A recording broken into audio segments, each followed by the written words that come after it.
All right, guys, I have another successful story about a Sync Academy member here today for you. Jim Crew is with me for this chat, and Jim had been involved in sync licensing for quite a while, actually. Had some successes, but was also running up against some pretty major obstacles in his career. So about 10 months ago or so, he decided to join us in Sync Academy. And sadly, he emailed me the other day that he's going to be moving on from us. And I always, it's a bittersweet moment. But the reason why it's sweet is because he's now partnered with a really awesome library that's working with him consistently, keeping him super busy, and most importantly, getting him placements. So he's obviously off to the races. He's in a really good position in a great situation. So these are the kind of stories where I'm always sad to lose a member, but I'm always happy if it's under these circumstances, is because they no longer need the training, they no longer need the tutorials. They've got the training, they got the knowledge, and now they've actually put into work to really start creating their direct relationships with these libraries. So Jim, why don't you go ahead and introduce yourself? Let us know a little bit about where you were in your sync licensing career about a year ago or 10 months ago. About 10 months ago, I was having some major realizations. I also perform in a band. We've produced a lot of recordings. We perform all the time, but it's really tough to make money off of recordings, as you know. People say, "Hey, you got a CD?" Sure, yeah. Is it on Spotify? Well, and I was also doing a lot of custom work, writing for documentaries and some local productions and things like that, and just noticing that the time I was putting into that was huge. And you get a paycheck at the end, but very rarely do you get any royalties off of that sort of thing. And so I'm just looking at sync licensing as something I'd also been doing on the side, but not as my primary focus for many years. And I knew I had some deficiencies there in terms of my production and mixing and mastering, and that's what drew me to Sync Academy. I just wanted to up my game, and after following you for nearly a year, I finally took the plunge and joined. I wish I'd done it sooner, but that's kind of how it went down. That's awesome. So, you're producing, mixing, and mastering skills. You would become self-aware that that was something you needed to improve upon. Now, that is a really hard thing for a lot of producers to come to terms with, because myself included, my biggest Achilles heel back in the day was my mixing and mastering skills.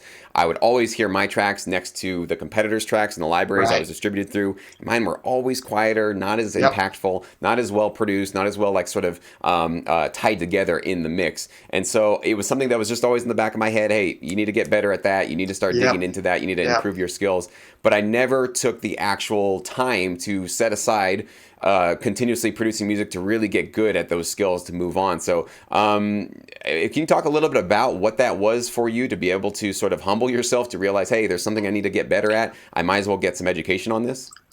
Oh, it was super easy. I would I was doing a lot of trailers. That was my primary focus. And I would just download a couple of trailers from traileraddict.com and then put mine up against it. And it's like, man, my stuff is not nearly at that level. So I've got to do something. And I was just wandering around YouTube trying to find videos to teach me how to mix. And, I've stumbled on a few tips, but nothing that was very organized, nearly as well organized as what you're offering. So that's part of the motivation to get into the Sync Academy.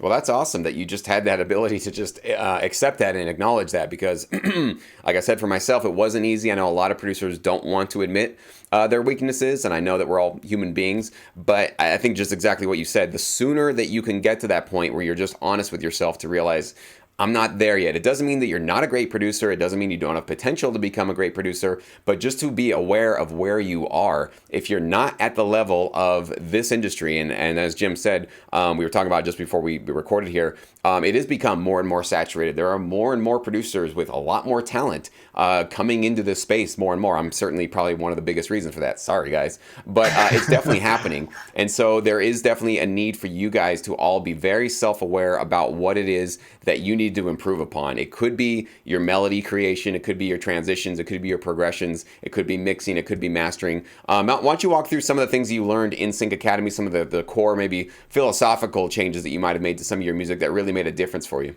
Absolutely. Well, like I said, I joined up for the mixing and mastering aspects, but right out of the gate, you offer information about just pick one emotion, for instance, for your cue. Don't try to do more than one thing in a given cue. And I was a lot of my writing, I was always felt like I had to take a turn and do something different. It's like, nope, don't do that. Just stick with one idea and do it really well.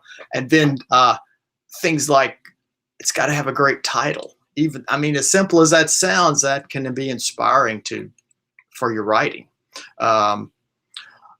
And then the use of reference tracks, I sort of did that, but never really paid close attention to it. The way you analyze a reference tag was very helpful for me to just go, okay, I got to look at every single element of this thing and figure out how that relates to what I'm trying to do.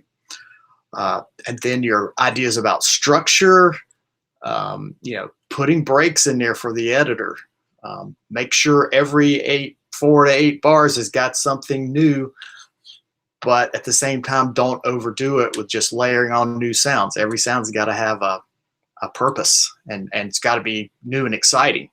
So just those ideas, I always felt like I could write pretty well, but the production ideas just really helped me hone the craft very quickly. That's great. Yeah, we don't teach you how to be a producer in terms of we don't give you talent in Sync Academy. We don't give you musical ideas. That's obviously your guys' job. You guys are the CEOs of your creativity and of your art. So I think what Jim is touching on there is that we provide sort of guidelines and boundaries and sort of a focus for where to channel all that creative effort and energy and ideas, all the ideas that you guys have. That's really what this stuff really comes down to, because you guys create the chord progressions and the leads and all that kind of stuff. But when it comes to making music and a product that is useful for a music library like Jim has successfully done, that's where the focus needs to be in there. There actually needs to be some guidelines and some structure to what you're really doing. And also not just thinking about the music, but also thinking about the business behind what you're doing. As Jim was talking about, we do have an entire tutorial on how to name your tracks, not just like a cute name. Why do you really need to put some thought into the track title? Well, if you think about it, your track title is the first thing that a supervisor, an editor, a music library, a client, anybody who's potentially going to use your music is going to see. They're going to see the track title and the waveform before they even hear your track. So there's some really smart and insightful things you can be doing with that track title to attract and draw the attention of who you want to draw the attention of. I made the analogy in that video about go down the cereal aisle. Do you see a bunch of blank brown boxes with just, with Arial font saying Kellogg's Frosted Flakes? No. There's colors, there's characters, there's stories being told on every single one of these. Marketing and putting a very attractive and purposeful packaging around your track.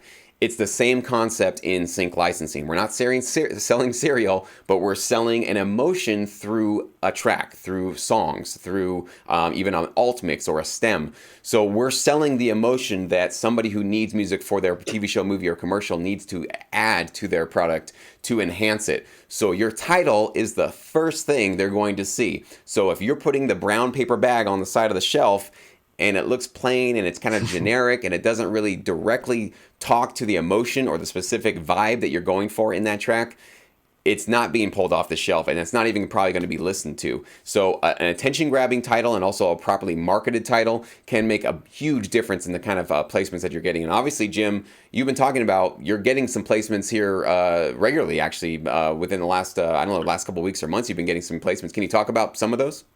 Yeah.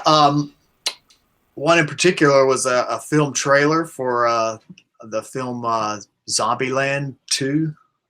Woody Harrelson. I mean, that was huge. That's one of the biggest sync fees I've ever gotten, as a matter of fact. And it wasn't an overly complex track, but just the mixing and mastering things that I learned I think what took it over the top. That's a good one. And then some underscore stuff. My particular library has a huge international presence, and they're getting placements in shows in Europe all the time. So that's kind of a big part of their market. I don't even know what the shows are, to be honest, but you're still going to get those royalty checks. So that's Yep, awesome, man. yep, And that's yep. what's really cool about working with some of the music libraries. Also, that I recommend with Sync Edge is that not only do you get obviously access to their immediate clients that they might be working with, but a lot of these libraries will have sub publishers and they'll have partners all around the world, like Jim just mentioned. And you'll also get access to their clients. And the same thing happens to me, actually. I'll open up my royalty check. I remember one time I got tons of Danish TV placements. Right. Don't know how that all happened, but luckily it did. And so there were just continuously new royalties just being generated from an entirely new market that I was never directly partnered with, but through the music libraries that I was partnered with, these were all placements and royalties that were coming back to me. So obviously, Jim, you're starting to spread your web around the world, which is so cool to see. When you're going to get your domestic royalties, obviously for the Zombieland, that kind of stuff, you'll get that here. But when you get the international royalties, you'll get that second bonus added element of your royalties coming in. So, and the sky's the limit because you can basically move into every single market, as long as you partner with some great libraries that have those relationships.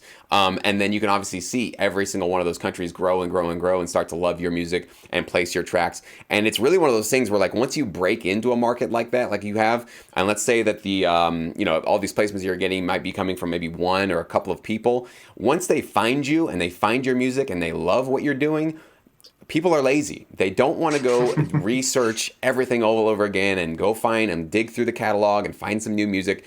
If they got your name or the album that you put together and they just love that, they're just going to keep coming back to you. And that's what you see. And that's what I see on my royalty checks, is that, like, the same stuff keeps getting placed over and over and over again. Exactly. And I think the biggest reason for all of that is laziness. Obviously they love what I'm doing. They're loving what you're doing, Jim, but it's laziness. It's just that they got something that works and it's working over and over again. So why reinvent the wheel? Just keep plugging the same kind of tracks over and over again. So I know for those of you that have not gotten into a library yet and you're watching this for the first time and you're still feeling like, I just need to get in, I know that's basically the hardest part of this industry, believe it or not, is just getting in to get that first contract. It is one of those it's very intimidating, and I know we can feel scared and we don't want to get rejected. So it's a very emotional process. But once you punch through and break in, that's when you start to see this exponential snowball start to build in your career. And obviously, Jim has racked up some huge, awesome placements here. Really stoked for you, man. I actually didn't even know about that Zombieland placement. So that's really, really big, man. Huge. And I don't know if it was your track that I saw, but I've been seeing actually trailers for that all over the place. So I'm definitely going to pay attention to it extra closely now. They do a lot of them, so I don't know. But one thing you said about the rejection, man, you just got to get over that, because I get rejected all the time. And even when I was part of the syndicate, I submitted things that got rejected. And, it bruises the ego, but you just got to get up and write another track, So don't let that stop you. Absolutely, Mel. Thank you so much, Jim, for your time today, man. I really do appreciate that. And if you have any wisdom or any sort of words, gems that you can give for somebody that's just getting started, trying to get that first contract, what would you tell them right now? Write something every day. Just keep at it. You get better. You're going to write some things that are terrible, but if you keep doing it every day, you will get better.